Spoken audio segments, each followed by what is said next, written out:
வணக்கம். காலை நேர பிரதான செய்திகள். விரிவான செய்திகளுக்கு செல்லும் முன்னர் முதலில் தலைப்புச் செய்திகள். கிளிநொச்சியில் 15 வயதுக்குட்பட்ட சிறுமி ஒருவரை தகாத செயற்பாட்டுக்குட்படுத்திய நபருக்கு 13 வருடங்கள் சிறை. வங்கிகளில் மக்கள் நகைகளை அடகு வைக்கும் எண்ணிக்கை அதிகரித்துள்ளது. பொருளாதார நெருக்கடிக்கு நல்லாட்சி அரசாங்கமே பொறுப்பு கூற வேண்டும். பொதுஜன பெரமுனவின் தேசிய அமைப்பாளர் நாமல் ராயபக்ச தெரிவிப்பு. இலங்கை கிரிக்கெட் மகளிர் அணிக்கு ஜனாதிபதி ரணில் விக்ரமசிங்க வாழ்த்துக்கள் கூறினார். கிளிநொச்சியில் 15 வயதுக்குட்பட்ட சிறுமியொருவரை தகாத செயற்பாட்டுக்குட்படுத்திய குற்றச்சாட்டில் தலைமறைவாக இருந்த சந்தேக நபருக்கு 13 ஆண்டுகள் கடூழிய சிறை தண்டனை விதித்து கிளிநொச்சி மேல் நீதிமன்றம் நேற்றைய தினம் தீர்ப்பளித்துள்ளது. கிளிநொச்சி பகுதியில் குறித்த சந்தேக நபர் 15 வயதுக்குட்பட்ட சிறுமியொருவரை தகாத செயற்பாட்டுக்கு உட்படுத்திய குற்றச்சாட்டின் பேரில் கைது செய்யப்பட்டு போலீசாரினால் வழக்கு தொடரப்பட்டுள்ளது. இந்த குற்றச்சாட்டு தொடர்பில் சட்டமா அதிபர் திணைக்களத்தினால் கிளிநொச்சி மேல் நீதிமன்றத்தில் தொடரப்பட்ட குறித்த வழக்கு விசாரணைக்கு எடுத்துக் கொள்ளப்பட்ட நிலையில் மேற்படி நபர் குற்றவாளியாக இனங்காணப்பட்டு 13 ஆண்டுகள் கடூழிய சிறை தண்டனை வழங்குமாறு தீர்ப்பளிக்கப்பட்டுள்ளது. எனினும் குறித்த குற்றவாளி தலைமறைவாக இருந்த நிலையில் கடந்த வியாழக்கிழமை அவர் கைது செய்யப்பட்டு மேல் நீதிமன்றத்தில் முன்னிலைப்படுத்தப்பட்டதை அடுத்து மேற்படி தண்டனை விதிக்கப்பட்டுள்ளமை குறிப்பிடத்தக்கது. வங்கிகளில் மக்கள் நகைகளை அடக்கி வைக்கும் எண்ணிக்கை அதிகரித்துள்ளது. ஆனால் பிரச்சினைகளில் படிப்படியாக தீர்வு வழங்கி வருகின்றோம். பொருளாதாரம் வலிவடையும் போது எமது கஷ்டங்களுக்கான தீர்வு கிடைக்கும். அண்மையில் தங்க நகைகளுக்கான சலுகைகளை வழங்கியுள்ளோம் என ஜனாதிபதி ரணில் விக்ரமசிங்க தெரிவித்துள்ளார். மேலும் இன்று எரிபொருள் விலை குறைந்துள்ளது. ரூபாவின் பெறுமதி அதிகரித்துள்ளது. மக்களுக்கு பல சலுகைகளை வழங்கி வருகின்றோம் என்றும் ஜனாதிபதி சுட்டிக்காட்டியுள்ளார். காலி நகரசபை மைதானத்தில் நேற்று முன்தினம் நடைபெற்ற ஒன்றாக வெல்வோம் காலியில் நாம் கூட்டத்தில் உரையாற்றும் போதே ஜனாதிபதி ரணில் விக்ரமசிங்கே இதனை குறிப்பிட்டுள்ளார்.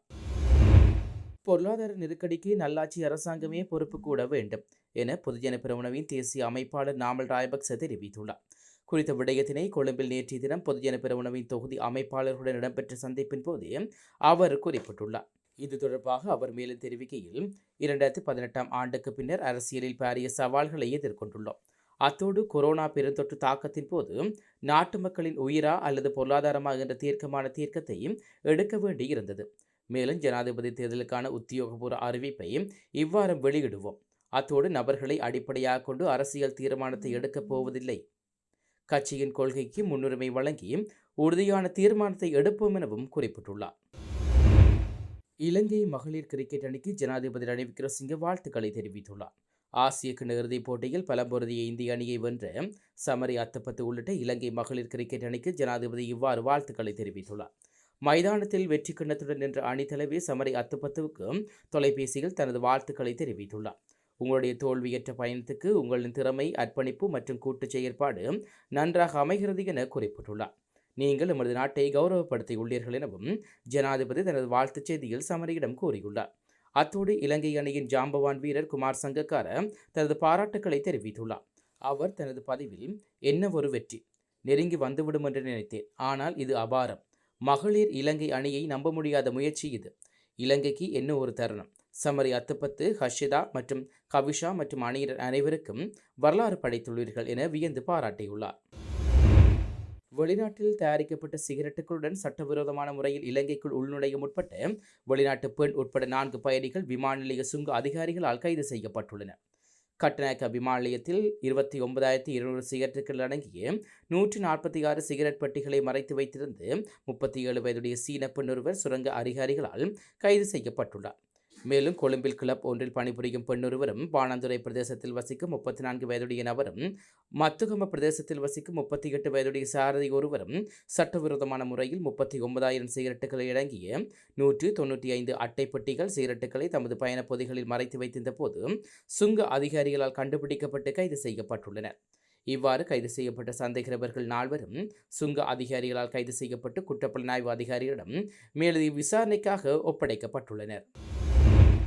முறையான உரிமமின்றி கையடக்க தொலைபேசிகளை விற்பனை செய்யும் நிறுவனங்களுக்கு 1 லட்சம் ரூபாய் அபராதம் விதிக்கப்படும் என தொலைத்தொடர்பு ஒழுங்குமுறை ஆணைக்குழுவின் பணிப்பாளர் மேனகா பத்திரன தெரிவித்துள்ளார்.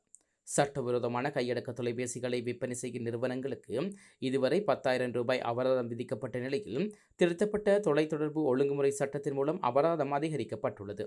தொலைபேசி விற்பனை நிலையங்கள் பதிவு செய்யப்படாமையினால் தொலைபேசி விற்பனையை ஒழுங்குபடுத்துவதில் ஆணைக்குழுவுக்கு சிரமம் ஏற்பட்டமையே அபராத தொகை அதிகரிக்கப்படுவதற்கான காரணம் என பணிப்பாளர் குறிப்பிட்டுள்ளார். அதன்படி இனிமேல் உரிமம் பெறாத கடைகளுக்கு எதிராக கடுமையான சட்டம் விதிக்கப்படும் என்றும் பதிவு பெறும் நிறுவனங்கள் தொலைத்தொடர்பு ஒழுங்குமுறை ஆணையத்தால் அங்கீகரிக்கப்பட்ட கையடக்க தொலைபேசிகளை மட்டுமே விற்பனை செய்ய வேண்டும் என்றும் பணிப்பாளர் தெரிவித்துள்ளார். மியன்மாரில் சைபர் கிரைம் முகாம்களில் பலவந்தமாக தடுத்து வைக்கப்பட்டுள்ள இலங்கையர்களை மீட்பது தொடர்பாக பாதுகாப்பு செயலாளர் கமல் குணரத்ன மியன்மார் பிரதமருடன் கலந்துரையாடல் ஒன்றை நடத்தியுள்ளார். 4வது பிம்டெக்ஸ் தேசிய பாதுகாப்பு உச்சிமாநாட்டில் பங்கேற்பதற்காக மியன்மார் சென்றிருந்த வேளை மியன்மார் பிரதமர் மின் ஆங் ஹங்கை அந்நாட்டு பிரதமர் அலுவலகத்தில் பாதுகாப்பு செயலாளர் சந்தித்ததாக பாதுகாப்பு அமைச்சகம் தெரிவித்துள்ளது. குறித்த இலங்கையர்களை மீட்பதற்கு உதவுமாறு பாதுகாப்பு செயலாளர் கோரிக்கை விடுவித்ததுடன் பிரச்சினைகளை தீர்ப்பதற்கு முன்னுரிமை வழங்குவதற்கும் தமது அரசாங்கத்தின் அர்ப்பணிப்பை மியன்மார் இதன்போது பிரதமர் வலியுறுத்தியுள்ளதாக தெரிவிக்கப்படுகிறது. மியன்மாரில் தாய்லாந்து எல்லையில் அமைந்துள்ள சைபர் கிரிமினல் ஏரியா எனப்படுகின்ற சைபர் குற்ற பிரதேசம் என அடையாளப்படுத்தப்படுகின்ற இடத்தில் இலங்கையில் 56 இளைஞர்கள் யுவதிகள் பலவந்தமாக தடுத்து வைக்கப்பட்டுள்ளனர்.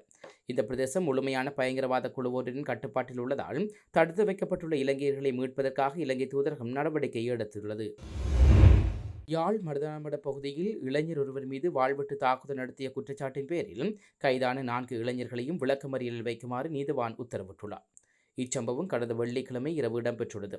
சம்பவம் தொடர்பில் மேலும் தெரிய வருவதாவது, மருதாமடம் சந்தையில் வெற்றிலை வியாபாரத்தில் ஈடுபட்டு வரும் இளைஞர் கடந்த வெள்ளிக்கிழமை தனது வியாபார நடவடிக்கைகளை முடித்துக்கொண்டு வீடு திரும்பிக் கொண்டிருந்த வேளை வன்முறை கும்பல் ஒன்று அவர் மீது வாழ்வெட்டு தாக்குதலை நடத்திவிட்டு தப்பியோடியுள்ளார்கள். இச்சம்பவத்தில் படுகாயமடைந்த இளைஞர் யாழ் போதனா வைத்தியசாலையில் சிகிச்சை பெற்று வருகின்றார். சம்பவம் தொடர்பில் விசாரணைகளை முன்னெடுத்த சுன்னாக போலீசார் தாக்குதலில் ஈடுபட்ட 4 இளைஞர்கள் கைது செய்யப்பட்டு நீதிமன்றத்தில் முற்படுத்திய வேளை அவர்களை விளக்கமறியலில் வைக்குமாறு மன்று உத்தரவிட்டுள்ளது. இத்துடன் காலை நேர பிரதான செய்திகள் நிறைவு பெறுகிறது. தொடர்ந்து நாளை காலை பிரதான செய்திகளோடு இணைந்து கொள்ளுவோம். நன்றி.